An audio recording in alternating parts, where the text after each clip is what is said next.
Section 1.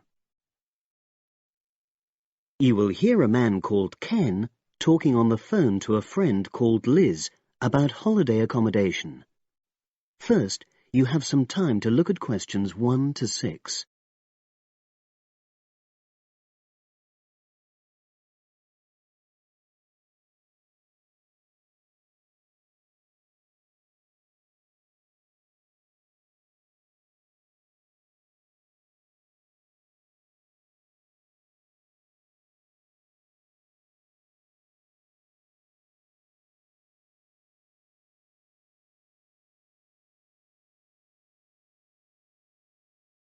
You will see that there is an example which has been done for you. On this occasion only, the conversation relating to this will be played first.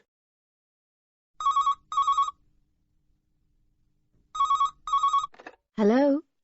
Hi Liz, it's Ken here. Hi, Ken. Nice to hear from you. Are you... This is just a quick call, but Mary and I have just been talking about our summer holiday. We haven't booked a place yet, and we've left it a bit late. We were just wondering if you know of any holiday rentals in your area. It's so nice there. Well, yes. I can think of 2 or 3 places that are very nice. What dates have you got in mind? The 10th of July to the 22nd of July. Ken says that they need accommodation from the 10th to the 22nd of July. So the 10th to the 22nd of July has been written in the space. Now we shall begin. You should answer the questions as you listen, because you will not hear the recording a second time. Listen carefully and answer questions 1 to 6.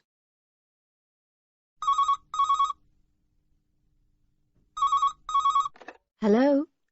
Hi Liz, it's Ken here. Hi, Ken. Nice to hear from you. Are you... This is just a quick call, but Mary and I have just been talking about our summer holiday. We haven't booked a place yet, and we've left it a bit late. We were just wondering if you know of any holiday rentals in your area. It's so nice there. Well, yes. I can think of 2 or 3 places that are very nice. What dates have you got in mind? The 10th of July to the 22nd of July. Oh, yes. That is quite soon, isn't it? Well, there's a place near here called Moonfleet.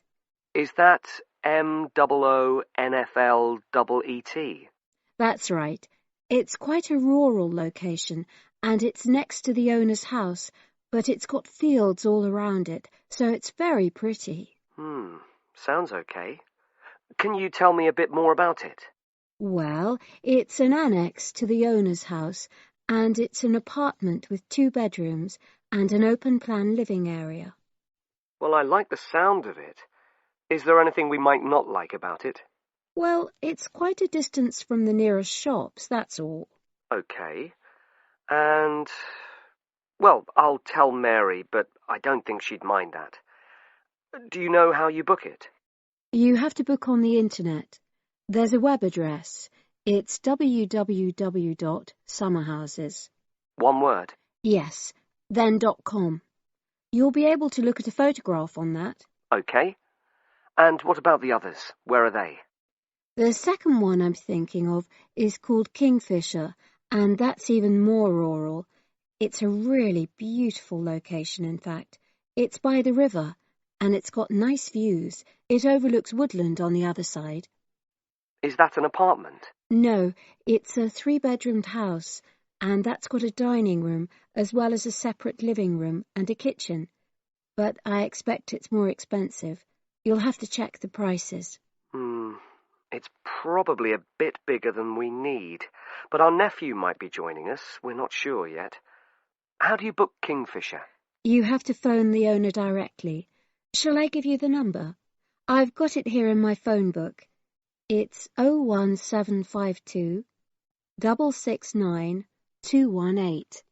Right. Before you hear the rest of the conversation, you have some time to look at questions 7 to 10.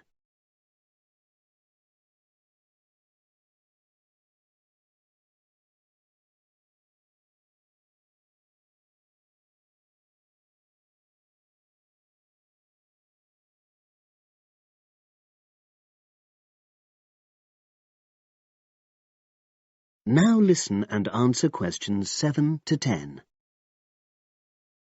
And you mentioned a third place? Yes, there's a house that my sister stayed in last year. It's called Sunnybanks. Nice name. And the location of that one is rather different. It's in the centre of a village, but it's a very small and quaint place. Did your sister like it? Oh, yes. It's by the sea, so her children really loved it. What's the accommodation like? I'm not sure about the number of rooms, because I haven't been in it myself, but I think she said it's quite spacious, and I know it's got its own garden. It's not very big, but it's not shared with anyone else, and it's supposed to be very pretty. Any snags, problems? The only other thing I can think of is that there's nowhere for parking. The streets are too narrow, so you have to leave your car somewhere else and then walk to the house.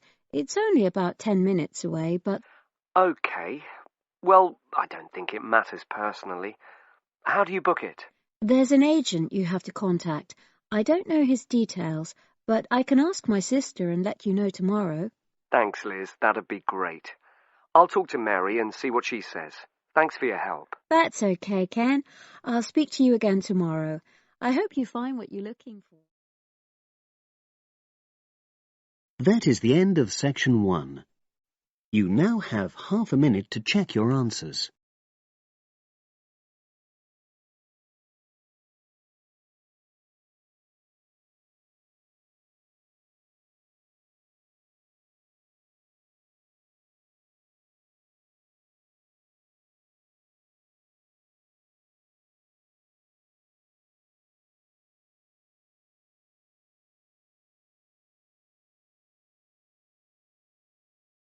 Now turn to section 2.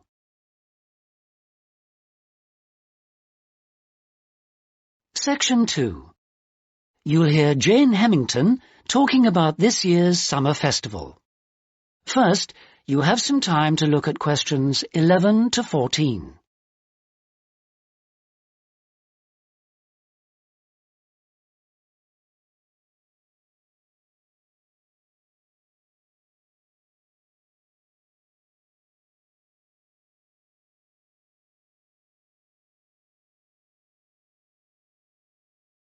Now listen carefully and answer questions 11 to 14. Good evening, and in this week's edition of Focus on the Arts, Jane Hemington is going to fill us in on what's in store for us at this year's Summer Festival. Over to you, Jane. Thank you, Jeffrey. This year, the Summer Festival is the biggest we've ever seen, so there should be something for everybody.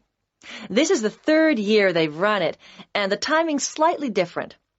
For the last couple of years, it's been around the 5th to 17th, but this year, they wanted to allow everyone enough time to recover from the 1st of January celebrations, and they've put it at the end of the month. The program has sensational theater, dance, and also a large number of art exhibitions. But the thing the festival is most famous for is its great street music. For today's report, though, Jeffrey, I'm looking at some of the theatrical events that you might like to see. In particular, at this year's theme, circuses. I'm going to tell you about 2 circus performances, but there are plenty of others in the program. I've chosen these because they represent distinct movements within circus performance. The first is the Circus Romano from Italy. As this is a traveling circus, it follows a long tradition by performing in a marquee, which is really like a canvas portable building, usually put up in a green space or car park rather than in a theater or stadium. Before you hear the rest of the talk, you have some time to look at questions 15 to 20.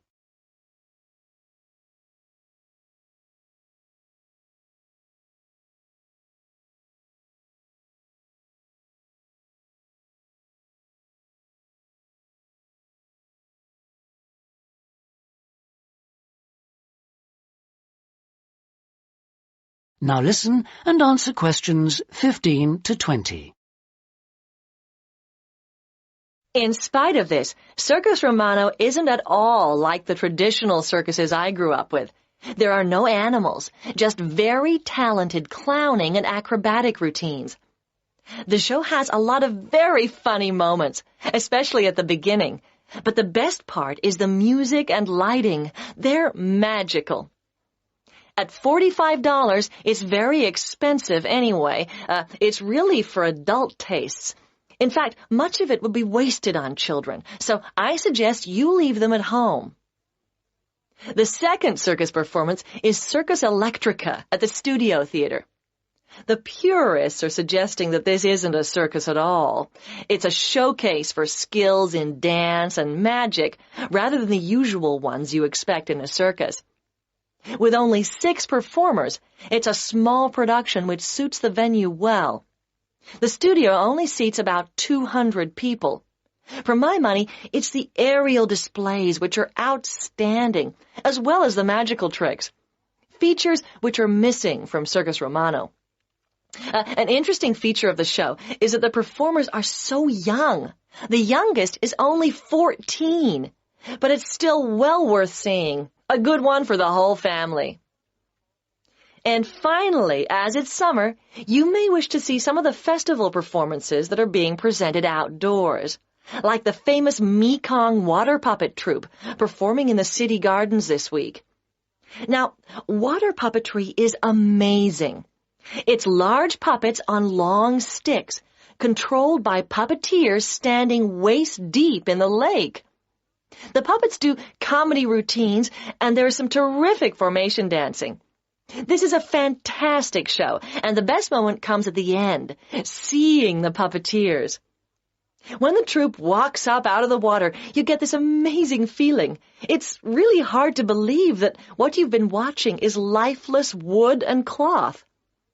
As an adult, I had a great time, but I did note that other older people in the audience weren't quite as taken with it as I was. It's a must for young children, though, and that's the audience it's really aimed at. Well, that's all I've time for today, but I'll be back next week with more news of what's worth seeing and what it's best to miss. That is the end of Section 2. You now have half a minute to check your answers.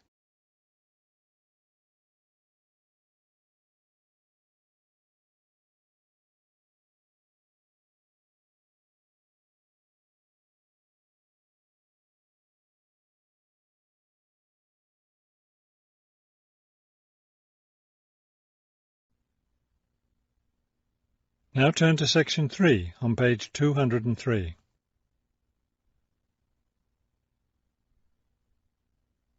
Section 3. You will hear 2 students talking about a class assignment about wild bird rescue and rehabilitation. First, you have some time to look at questions 21 to 25 on page 203.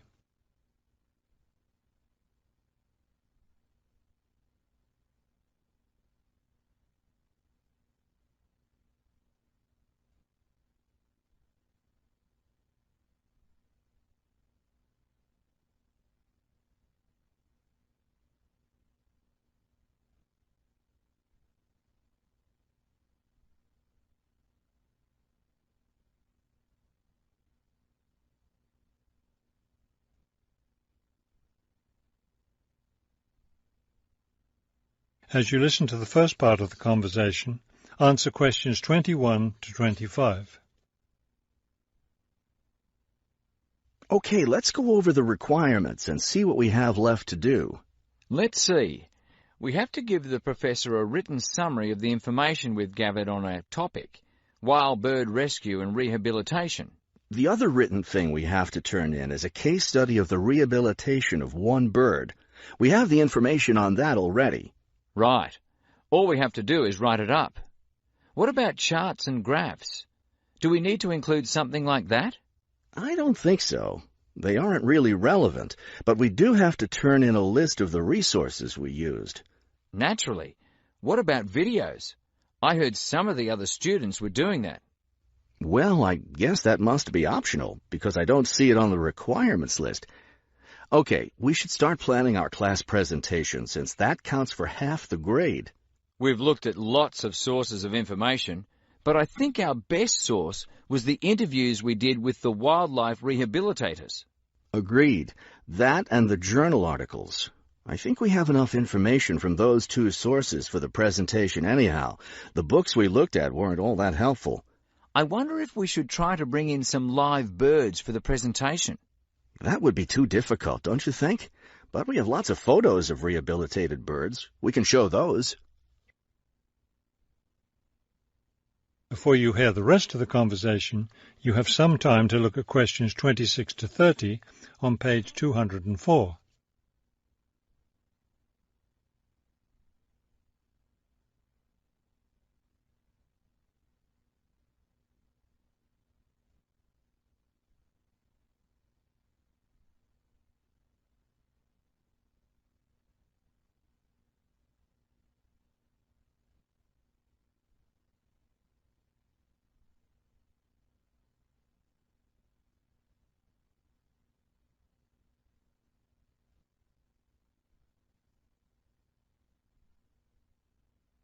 Now listen and answer questions 26 to 30.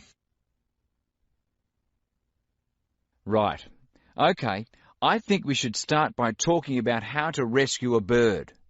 Probably first we should help people understand which birds need rescuing. Yeah, that's really important, because a lot of times people see a baby bird that's all alone, or they find a bird sitting on the ground and they think it needs to be rescued. And usually, those are just baby birds learning to fly.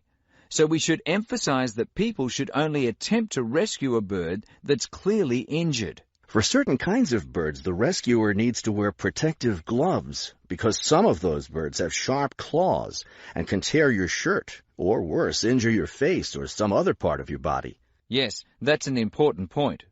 Okay, next, let's tell people to put the injured bird in a box with good air circulation. We should let them know that a cage isn't necessary, and a bag, especially a plastic one, could hurt the bird more. Another thing we need to say is that the best way to help the bird stay calm is not by petting it or talking to it, but by leaving it completely alone. Then people should take the bird to the bird rescue center as soon as possible. Right, and we should also point out that when they're driving the bird to the rescue center, it's better not to play music on the radio or talk loudly, because those things just stress the bird. Yes, it's better just to speak quietly while you have the bird in the car. Okay, we've got that part covered. Next, we should talk about what happens at the rescue center. That is the end of section 3. You now have half a minute to check your answers.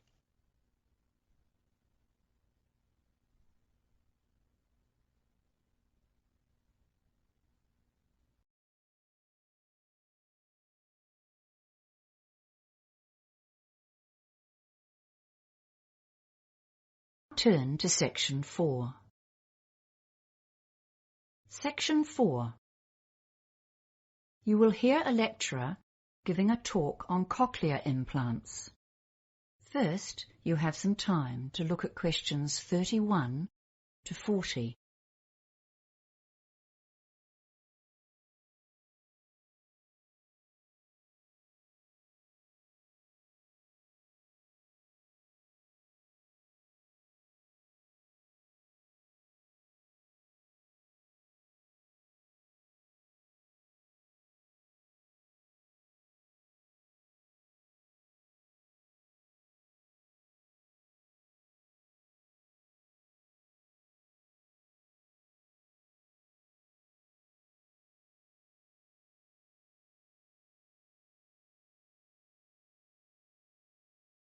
Now listen carefully and answer questions 31 to 40. The topic for today's lecture is cochlear implants, which are a relatively new form of technology for assisting people who are profoundly deaf. First, let's revise how normal hearing works. If you look at image 1, you will remember that the ear has 3 sections. The outer ear, or pinna, picks up sounds, which are then channeled through the ear canal to the eardrum, where they are transformed into mechanical vibrations. These are sent to the cochlea, or inner ear. Inside this snail-shaped tube there are sensory hearing cells that have a variety of functions. The outer hair cells make soft sounds louder and reduce the volume of louder sounds. The inner ear cells transfer this information to the auditory nerve and thence to the brain, which interprets the input as sounds. This sophisticated and sensitive process allows us to process a huge variety of auditory input. For those who are profoundly deaf, the system functions poorly or not at all, and the brain does not receive the input it needs to process and interpret sounds. Image 2 shows how a cochlear implant works. You can see that the implant has 3 main parts. The first external part, behind the ear itself, is the microphone, and at the back of this you can see its associated speech processor, which is a tiny computer. This analyzes and digitizes sounds and sends them to the transmitter, which is worn on the head. Those sounds need to be converted into electrical impulses so that they can be sent to the cochlea. If you look carefully at the image, you can see that just under the skin, directly behind the transmitter, is a surgically implanted receiver. This receives the sounds from the transmitter.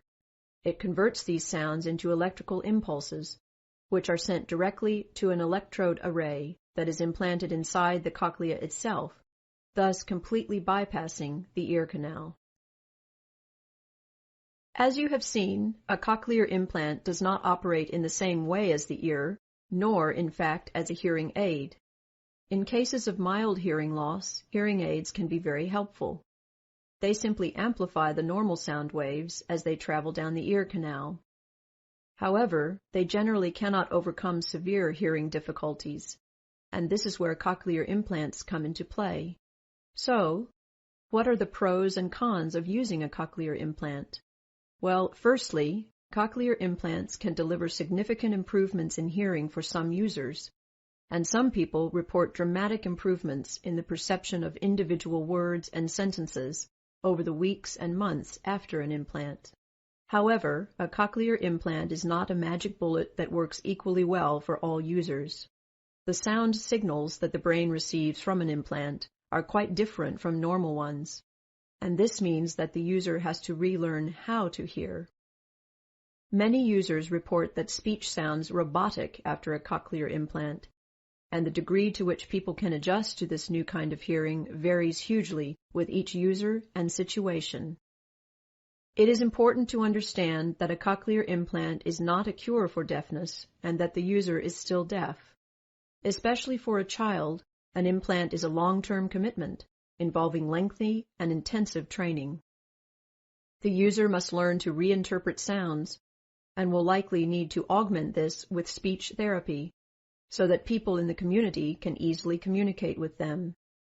The implants work much better in quiet situations than in noisy ones, so they still need to learn to lip read and to use sign language. The surgery itself is not without risk, though it has greatly improved since it was first performed, and there is some possibility of damage to facial nerves.